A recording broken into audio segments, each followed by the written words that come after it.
अरे डॉक्टर बुलाने से पहले एक बार तुमने हमसे पूछना जरूरी समझा? Doctor, I am very sorry, we don't need any second opinion. आप जा सकते हैं।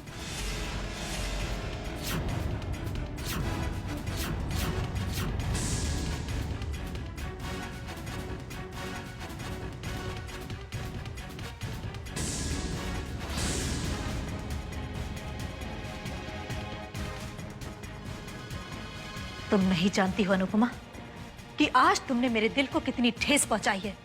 मेरे 20 साल की मेहनत पर तुमने पानी फेर दिया। मैं पिछले 20 साल से दादी की देखभाल कर रही हूं और तुम्हें इस घर में आए सिर्फ 20 दिन हुए हैं। डॉक्टर को बुलाने से पहले तुमने एक बार मुझसे पूछना जरूरी नहीं समझा?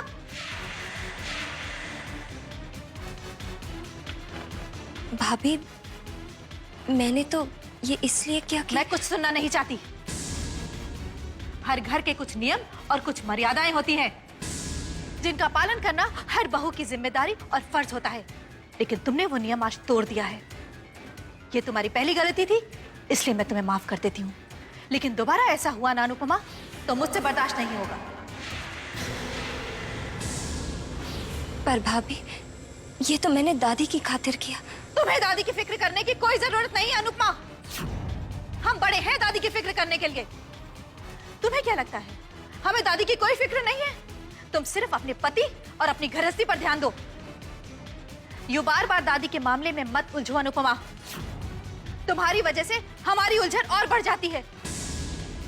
अरे तुम क्या जानो कि तुम्हारे भैया और मैंने कितनी रातें दादी के सिरहाने जाग जाग कर काटी है। तुम्हें क्या लगता है हमें दादी की कोई फिक्र नहीं? अरे आज अगर मैं अपना दिल चीर कर तुम्हें दिखा सकती तो दिखाती कि पल पल बस दादी की फिक्र इस दिल पे रहती है। हर वक्त ये दिल दादी के बारे में सोचता रहता है। भाभी, आपकी नाराजगी मेरे लिए सजा है। प्लीज मुझसे नाराज मत होइए। सजा तो तुमने हमें दी है।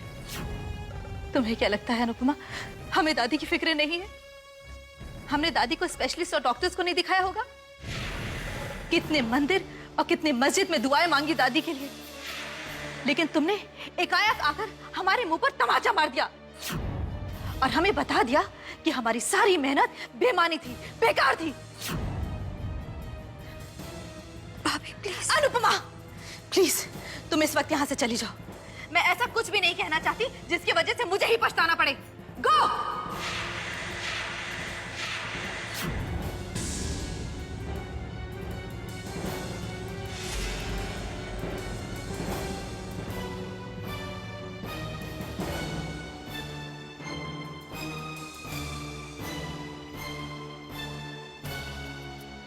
आज पहली बार भाभी ने मुझे इतना डांटा, इतनी जोर से मुझ पर चिल्लाई, लेकिन मेरी क्या गलती है? मैं तो कभी अनजाने में भी किसी को तकलीफ नहीं दे सकती। फिर भाभी को जानबूझकर बस एक सेकंड ओपिनियन ही तो लेना चाहती थी मैं डॉक्टर वर्मा से। नहीं जानती थी कि मेरे ऐसा करने से भाभी को इतना बुरा लग जाएगा। भाभी को ऐसा क्यों लगता है कि मैं बड़ा बनने की कोशिश कर रही हूं, जबकि मैंने इस घर में हमेशा उन्हें और भैया को बड़ों के रूप में ही देखा है।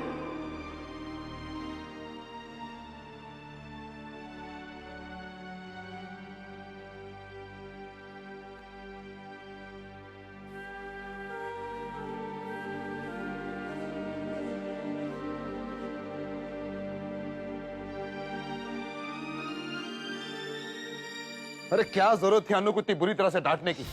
अरे अगर उसे बुरा लग गया ना तो हमारे लिए कितनी बड़ी परेशानी खड़ी हो जाएगी तुम जानती हो। ये सारी की सारी प्रॉपर्टी यूं हमारे हाथ से निकल जाएगी। जानती हूँ, मैं अच्छी तरह से जानती हूँ, लेकिन क्या करती मैं? इस अनुपमा ने तो मेरा जीना हराम कर रखा है। आप तो घर पर होते नहीं, आपको क्या पता मेरे दिल पर क्या गुजरती है। इस दादी की चहेती ने एक मिनट मुझे चैन से बैठने नहीं दिया। हर वक्त यही डर लगा रहता है कि कहीं दादी के पास ना पहुंच जाए। अरे आप जानते हैं कि ये लड़की हर वक्त अपनी मनमानी करती रहती है। आखिर बर्दाश्त की भी कोई हद होती है? और इसको उसकी हद याद दिलाने का वक्त आ गया था, नहीं तो हर रोज कोई ना कोई मुसीबत खड़ी करती रहेगी ये। देखो मैं समझ रहा हूँ कि तुम क्या कहना चाह रही हो, वो घर छोड़कर। आप भरोसा रखिए मुझ पर। अनुपमा बहुत सहनशील है। वो छोटी छोटी बातों पर घर छोड़कर जाने वाली में से नहीं है।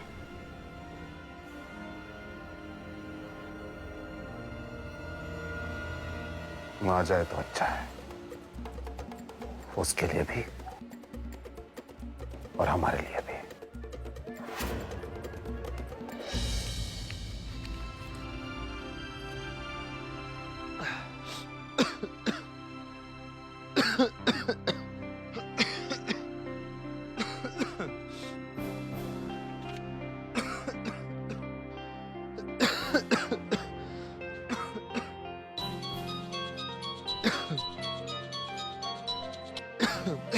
हेलो।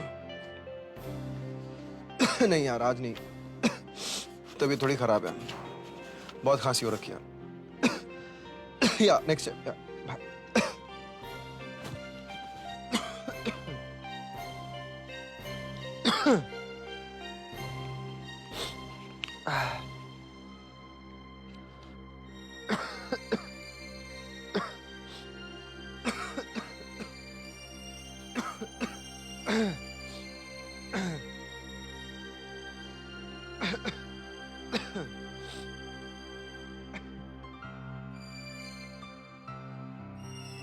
क्या ये काढ़ा है।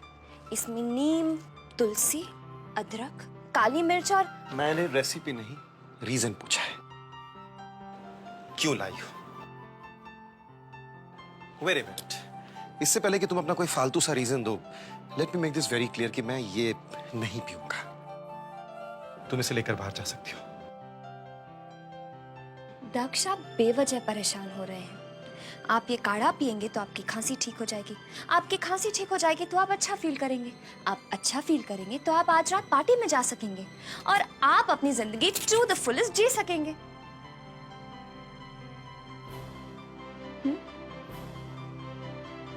फिर भी आपकी मर्जी।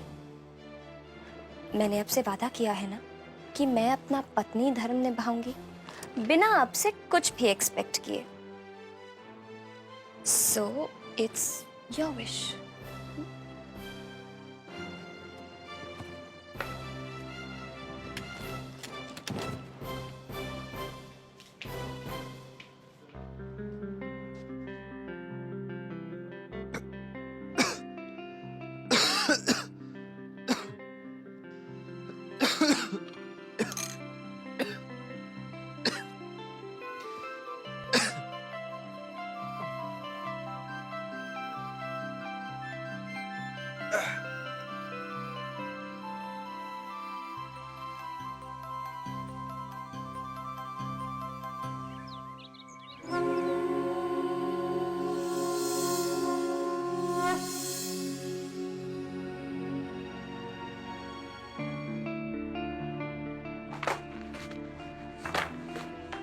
एक घंटे से एक चेकबुक ढूंढ रहा हूं, पूरा कबोर्ड खाली करके रख दिया है, पता नहीं कहां।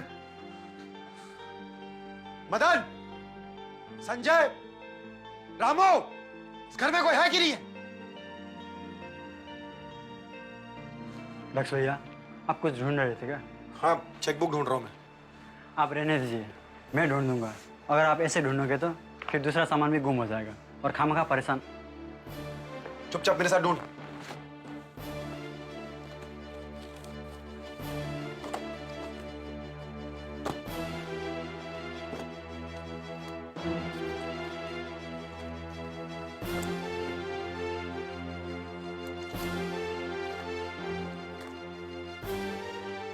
दक्ष भैया, यहाँ तो नहीं है।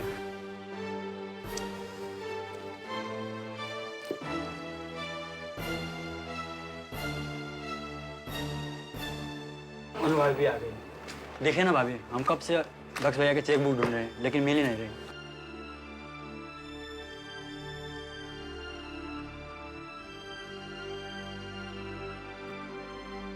मदन, तुम जाओ।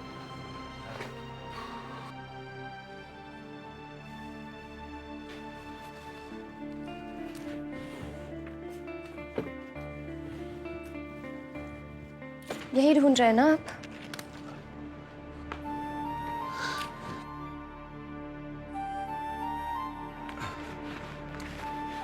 देखो अनु, तुम मेरी चीजों को हाथ मत लगाया करो, ठीक है? तुम्हारी इन बेवकूफी भरी हरकतों की वजह से पिछले 1 घंटे से मैं परेशान हो रहा हूं। मैं जो चीज जहां रखता हूं उसे वहां रहने दो प्लीज। दक्ष, आप शायद भूल रहे हैं कि ये चेकबुक खुद आपने कल रात ड्रॉर में रखी थी। याद कीजिए।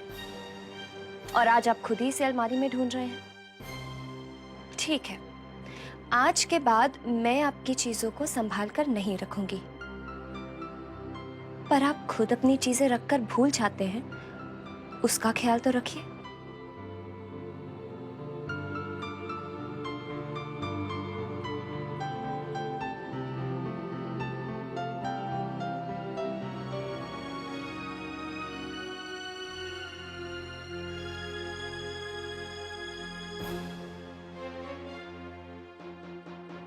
भाभी, आप कुछ काम था तो मुझे बुला लिया होता। नहीं, कोई काम नहीं था। अनुपमा, मुझे माफ कर देना। गुस्से में न जाने में तुम्हें क्या क्या कह गई। तुम्हें बहुत बुरा लगा होगा ना? ये आप कैसी बातें कर रही हैं भाभी? आप बड़ी हैं, हक बनता है आपका। छोटे अगर गलती करते हैं तो बड़ों का ही हक होता है कि उन्हें डांटे, है ना? मुझे बिल्कुल बुरा नहीं लगा भाभी। तुम्हें बुरा लगा या नहीं, लेकिन मुझे बहुत बुरा लगा। एक माँ का दिल कितना कोमल होता है तुम नहीं जानती।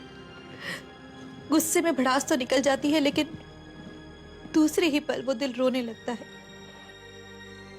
असल में अनुपमा, मैं दादी से बहुत ज्यादा जुड़ी हूँ।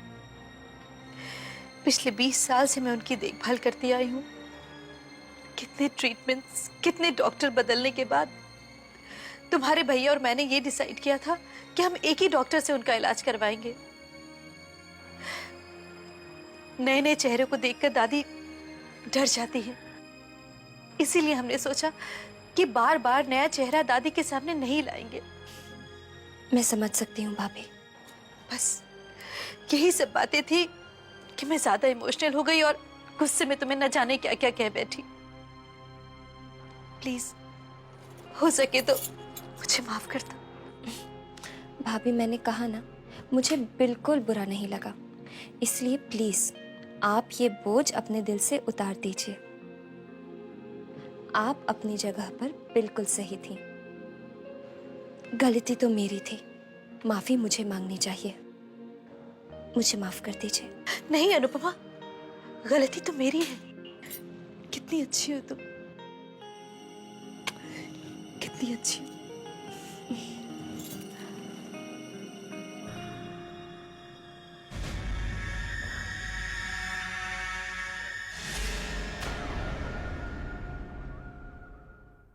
डॉक्टर अंकल, मैं आपसे कल के लिए माफी मांगने आई थी। कल जो भी आपके साथ हुआ उसके लिए प्लीज मुझे माफ कर दीजिए। मुझे वाकई कोई अंदाजा नहीं था कि भाभी इस तरह रिएक्ट करेंगी, वरना मैं आपको कभी नहीं बुलाती। प्लीज माफ कर दीजिए मुझे।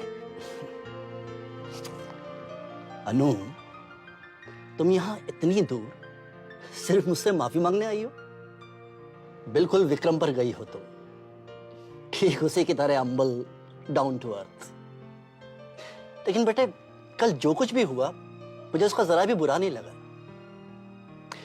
क्योंकि बेटा I am a doctor and I know कि जब इतने सारे ट्रीटमेंट, ओपिनियंस और मेडिकेशन के बाद भी जब पेशेंट की हालत में किसी तरह का कोई सुधार नहीं होता है तो उन पर क्या गुजरती है।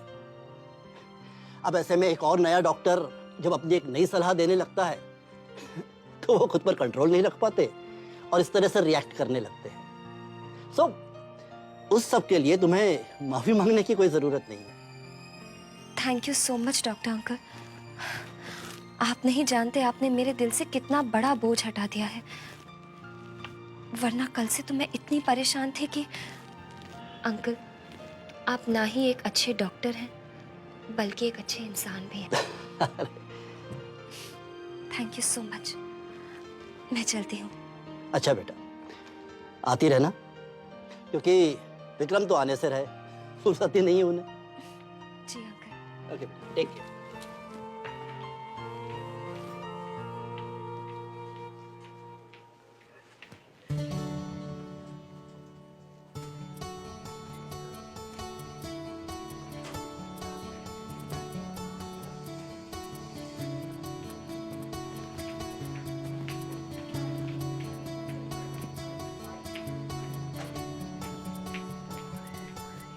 Excuse me, yes madam. Rest room कहाँ पर है? यहाँ से सीधा जाके फर्स्ट।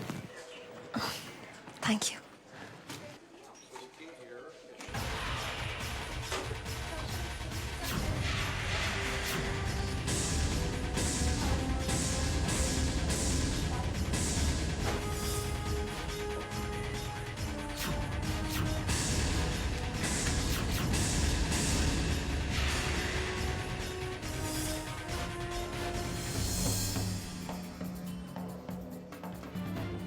एक्सक्यूज मी, ये नारायणी देवराज सिंघानिया कौन है? मैडम वो इस हॉस्पिटल की सबसे बड़ी डोनर है।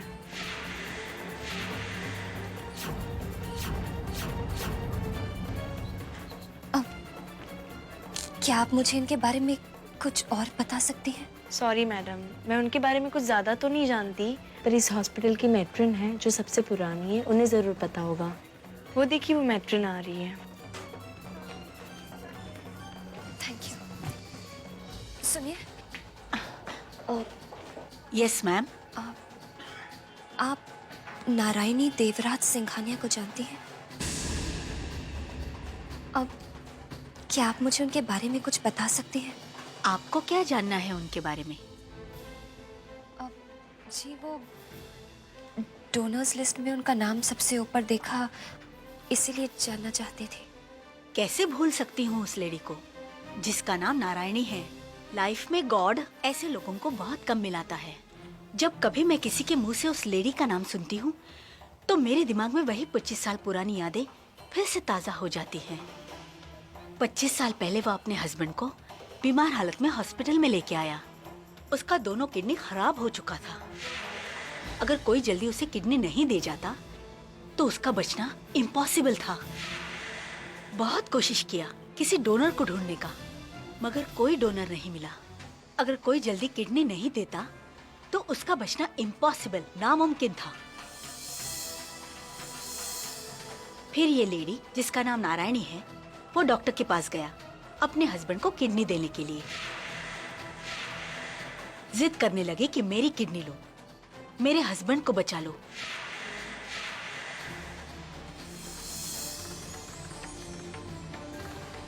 अपनी किडनी? यस बेटा, डॉक्टर ने उसे बहुत समझाया कि तुम्हारी एक किडनी से आने वाला लाइफ प्रॉब्लम में पड़ सकता है।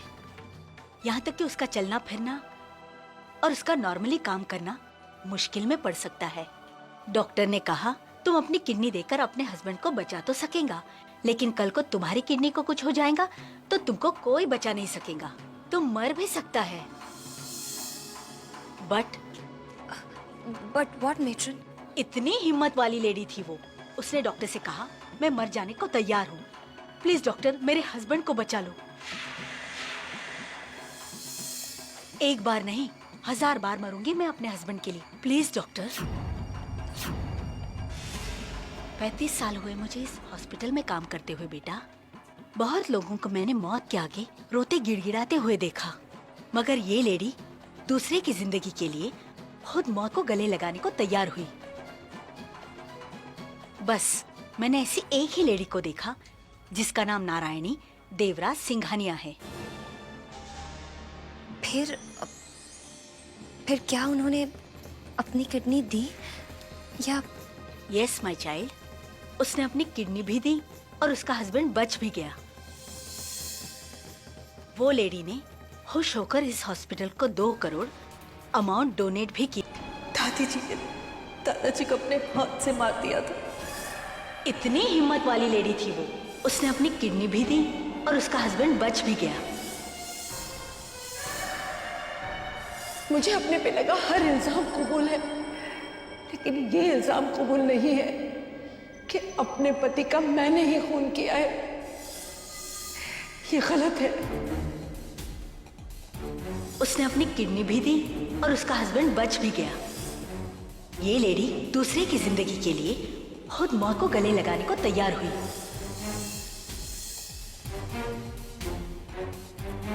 दादी जी ने दादाजी को अपने हाथ से मार दिया था। उसने डॉक्टर से कहा, मैं मर जाने को तैयार हूँ, एक बार नहीं 1000 बार मरूंगी मैं अपने हस्बैंड के लिए।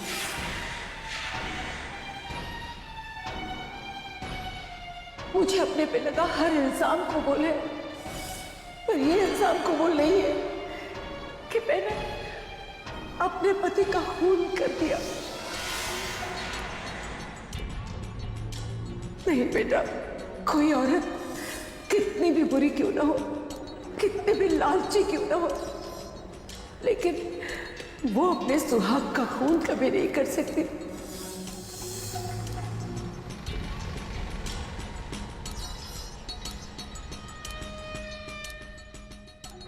मैं जब घर आ गया, कहीं और जाना है? नहीं, घर ही जाना है।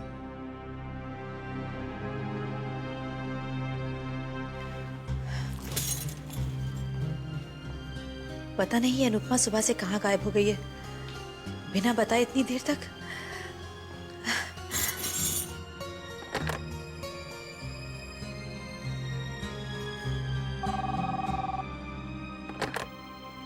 हेलो। हाँ, मैं मीरा बोल रही हूँ। हाँ मीरा बोलो। मुझे बहुत डर लग रहा है, मेरा दिल बहुत घबरा रहा है। अरे क्यों घबरा रहा है? अरे जिस मीरा से सब डरते हैं आज वो डर रही है। अरे जिसे मैं तक घबराता हूँ आज वो घबरा रही है। क्या हुआ, सब कुछ ठीक तो है ना? यही तो पता नहीं कि सब ठीक है या नहीं। सुबह से अनुपमा गायब है, बिना बताए पता नहीं कहाँ चली गई। अरे तुम्हें क्या प्रॉब्लम है मीरा? वो घर पे रहती है तो तुम्हें प्रॉब्लम है, वो घर पे नहीं रहती तो तुम्हें प्रॉब्लम है। अरे वो करे तो क्या करे? कैसे समझाऊं मैं आपको? जब ज्यादा देर के लिए आंखों से अनुपमा गायब हो जाती है तो कोई ना कोई नई मुसीबत लेकर आती है। मुझे तो डर लग रहा है कि कहीं आज भी कोई मुसीबत न लेकर आए। अरे तुम खामोखा डर रही हो। देखो मैं तो कहता हूँ अच्छा वो घर से बाहर है, एटलीस्ट वो घर के महाभारत से तो दूर है ना। और मेन मुसीबत तो उसके घर में रहने से है। अरे वैसे भी आपने ऐसी डांट लगाई है वो तो वैसे ही घबरा गई। वैसे तो मैं तुम्हारी डांट से कितना डरता हूँ, और वो तो बेचारी कमजोर दिल की है। आपको भी ना हर वक्त मजाक सूझता है। वैसे सही कह रहे हैं आप। घर में रहती है तो हर वक्त मेरे सर में दर्द बना रहता है, बाहर है तो वो भी खुश होगी और मैं।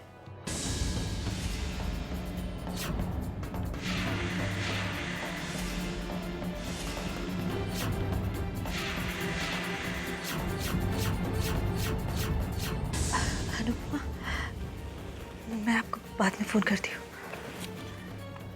क्या बात है भाभी, किसके सर में दर्द है? सिर दर्द? ओह, वो हाँ, आज सुबह से ही मेरा सिर दर्द कर रहा था। मैं तुम्हारे कमरे में भी गई थी बाम लेने के लिए, लेकिन तुम थी नहीं कमरे में। कहाँ गई थी तुम?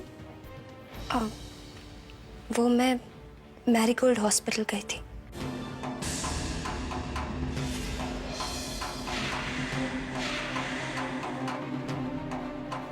Marigold hospital? जी, वो डॉक्टर वर्मा है ना जो कल आए थे, उन्हीं से माफी मांगने गई थी। आपको बुरा तो नहीं लगा ना भाभी? नहीं, मुझे क्यों बुरा लगेगा? कहीं मेरा शक सही तो नहीं? कहीं इसने सच में कुछ देख तो नहीं लिया, या फिर इसे कुछ पता तो नहीं चल गया? कैसे पूछूं? क्या करूं? आज जो देखा, जो सुना, क्या उसके बारे में पूछूं भाभी से? नहीं, अगर कुछ देखा होता तो मुझसे बात जरूर करती। नहीं, इस वक्त भाभी से कुछ पूछना ठीक नहीं होगा। उन्हें मेरा दादी के मामले में दखल देना पसंद नहीं है। बहुत तकलीफ होती है उन्हें, बहुत भावुक हो उठती है। भाभी आप रुकिए, मैं बाम लेकर आती हूँ।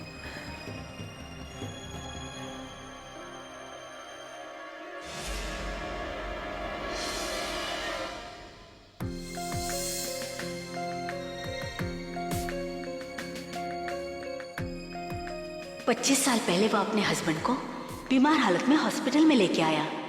उसका दोनों किडनी खराब हो चुका था। अगर कोई जल्दी उसे किडनी नहीं दे जाता तो उसका बचना इम्पॉसिबल था। फिर ये लेडी जिसका नाम नारायणी है, वो डॉक्टर के पास गया अपने हस्बैंड को किडनी देने के लिए। जिद करने लगी कि मेरी किडनी लो, मेरे हस्बैंड को बचा लो। इतनी हिम्मत वाली लेडी थी वो। उसने डॉक्टर से कहा, मैं मर जाने को तैयार हूँ, प्लीज डॉक्टर मेरे हस्बैंड को बचा लो। एक बार नहीं 1000 बार मरूंगी मैं अपने हस्बैंड के लिए। बस मैंने ऐसी एक ही लेडी को देखा जिसका नाम नारायणी देवराज सिंघानिया है।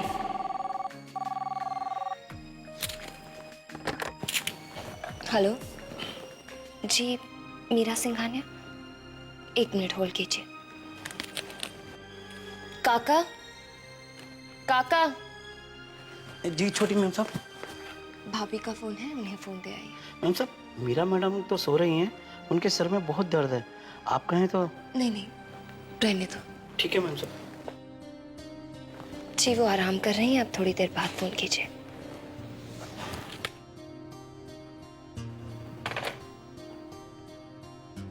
हे भगवान, ये किस उलझन में डाल दिया है आपने मुझे। सच तो हमेशा एक ही होता है, फिर दादी की सच्चाई अलग अलग कैसे हो सकती है। जो कुछ भी मैंने आज तक दादी के बारे में सुना है, अगर वो सच है तो फिर मैंने जो कुछ हॉस्पिटल में जाना है वो क्या है। मुझे दादी से मिलना चाहिए, लेकिन अगर भाभी को पता चल गया तो उन्हें इस बात से बहुत तकलीफ होगी और मैं उन्हें तकलीफ नहीं देना चाहती।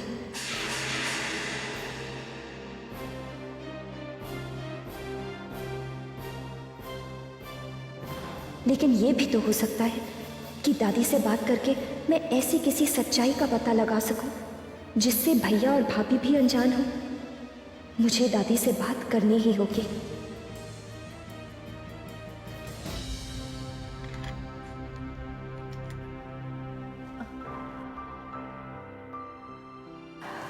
अनुपमा बेटा,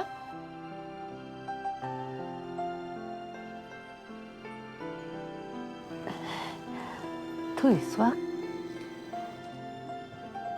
बस दादी, आपसे बात करने का मन किया तो ये मैं आपके लिए लाई थी, छील कर देती हूँ।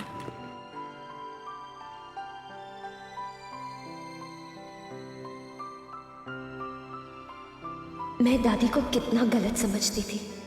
जो औरत अपने पति की जान बचाने के लिए अपनी किडनी दे सकती है, वो भला उसकी जान कैसे ले सकती है। इंसान अगर लालची होता है तो वो सबसे ज्यादा अपने आप से प्यार करता है, और दादी ने तो अपने शरीर का हिस्सा ही दादाजी को दे दिया। तो फिर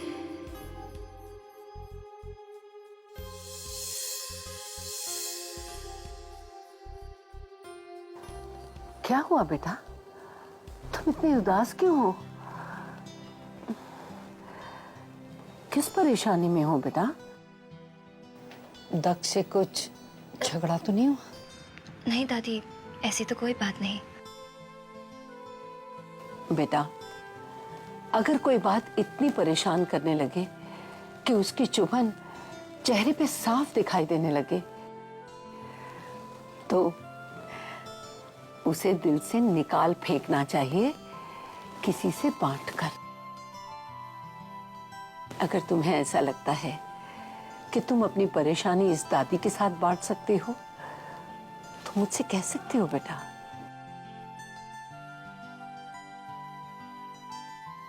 दादी। बोलो बेटा, क्या बात है? दादी, मैं आज मैरीगोल्ड हॉस्पिटल गई थी।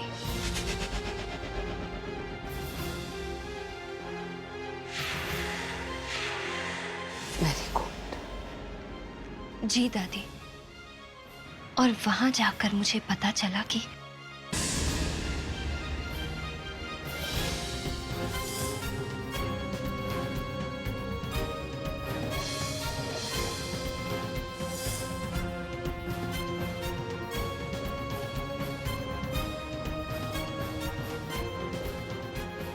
उसने अपनी किडनी भी दी और उसका हस्बैंड बच भी गया।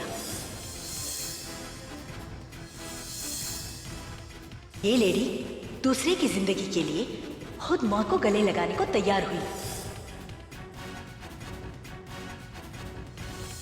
वो लेडी ने खुश होकर इस हॉस्पिटल को 2 करोड़ अमाउंट डोनेट भी किया।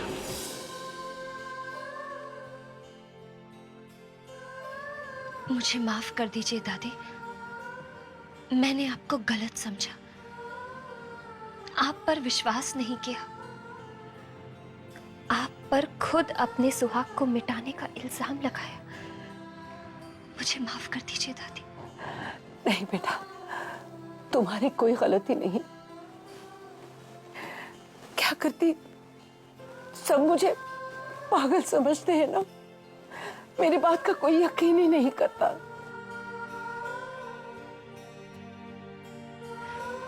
तो आप ही बताइए ना दादी, सच्चाई क्या है? क्यों कोई आपकी बातों पर विश्वास नहीं करता? क्यों आपके अपने ही आपको इतना गलत समझते हैं, जबकि असलियत कुछ और ही है? बताइए दादी, वो कौन सी सच्चाई है जो 20 सालों से आप अपने दिल में छिपाए बैठी हैं? इससे पहले कि बहुत देर हो जाए, बता दीजिए सबको कि सच्चाई क्या है। सच्चाई, आज के जमाने में सच्चाई सिर्फ वो होती है जो आंखों से दिखाई देती है और कानों से सुनाई देती है। अगर मैं लाख बार चिल्ला चिल्ला कर भी कहती कि सच्चाई क्या है, तो कोई मेरी बात का यकीन ही नहीं करता बेटा, क्योंकि मैं तो सबकी नजर में पागल हूं ना। आज तुम इन बातों पे सिर्फ इसलिए यकीन कर रही हो क्योंकि सच्चाई तुमने अपनी आंखों से देखी है और कानों से सुनी है। अब मैं अपने मुंह से किसी को कुछ नहीं कहूंगी बेटा। ये सच एक दिन लोग खुद जानेंगे, खुद समझेंगे। लेकिन दादी। नहीं बेटा, मैं तुझे कुछ नहीं बताऊंगी, क्योंकि मैंने तुझसे वादा किया था कि अब मैं किसी के यकीन को नहीं तोड़ूंगी, किसी के खिलाफ कुछ नहीं कहूंगी।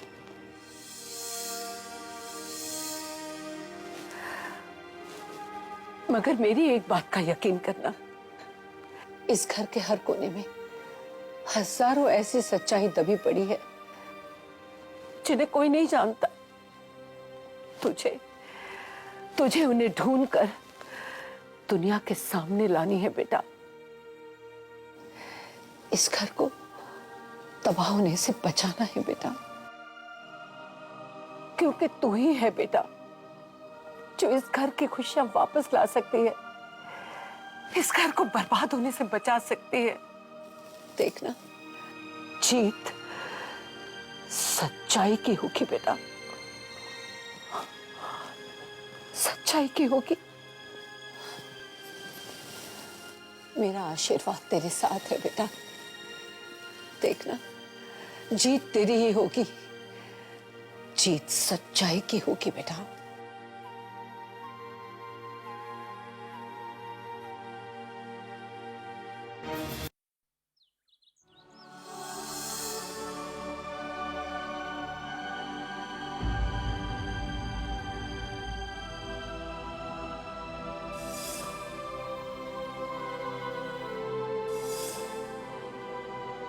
बचा लो मुझे, बचा लो, ये लोग मुझे मार डालेंगे ये लोग मुझे। मानसिक संतुलन खो बैठी है, इसलिए ऐसी बातें कर रही है। झूठ बोलती है, मैं पागल नहीं हूँ। सुना तूने, मैं पागल नहीं हूँ। ये तेरा प्यार, ये तेरे आंसू सब एक झूठ है, छलावा है।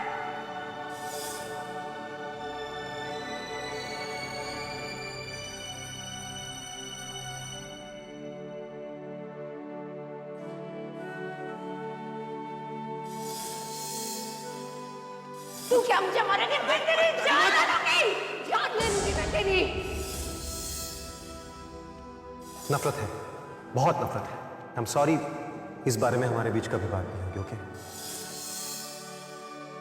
जिसके लिए दौलत सब कुछ है, रिश्ते और नाते कोई मायने नहीं रखते, वो और कोई नहीं बल्कि हमारी दादी है। उसने अपनी किडनी भी दी और उसका हस्बैंड बच भी गया। वो लेडी ने खुश होकर इस हॉस्पिटल को 2 करोड़ अमाउंट डोनेट भी किया। अगर मैं लाख बार चिल्ला चिल्ला कर भी कहती कि सच्चाई क्या है, तो कोई मेरी बात का यकीन ही नहीं करता बेटा, क्योंकि मैं तो सबकी नजर में पागल हूं ना।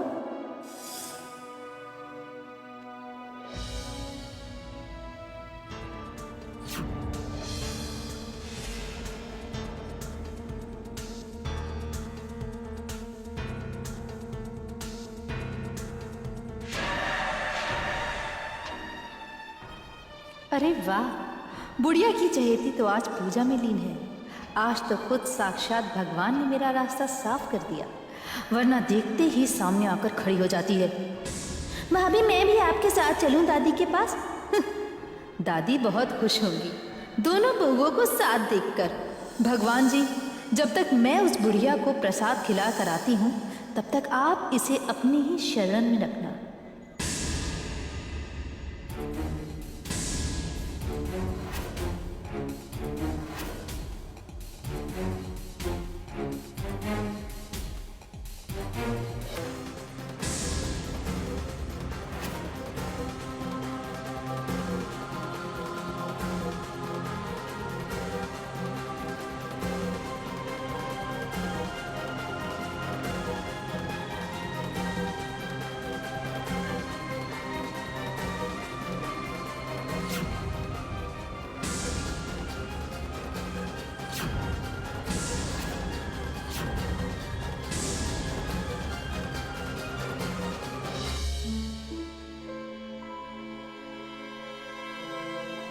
अरे, माचिस तो खत्म हो गई, लेकर आती हूँ।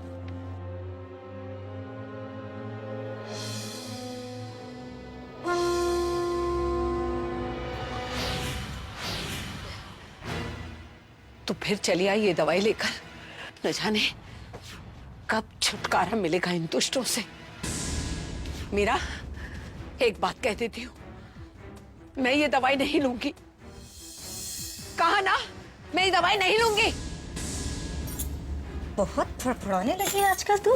तेरी इतनी हिम्मत आ गई है कि तू मुझे ना कहे, तू मुझे ना कहे। Good, very good.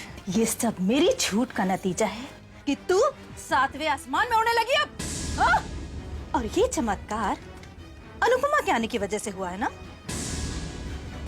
तो ठीक है, तू अब मेरा चमत्कार देखेगी।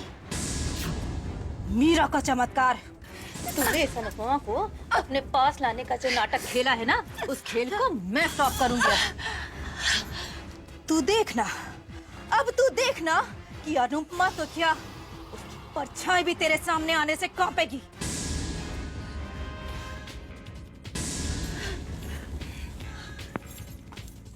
नहीं, नहीं लूंगी मैं ये दवाई।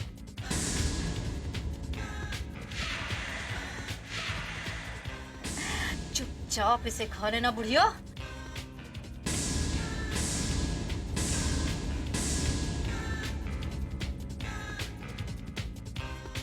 ये दवाई खाने से तुझे थोड़ी तकलीफ होगी, लेकिन मुझे बहुत शांति मिलेगी। नहीं, ले दवा खा ले। नहीं पीऊंगी।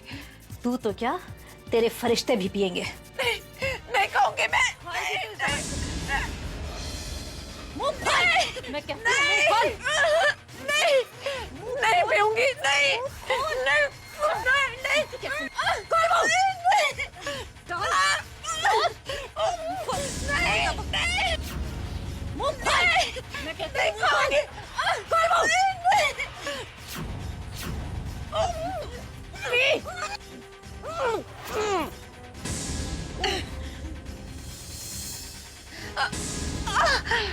ये हुई ना अच्छे बच्चों वाली बात।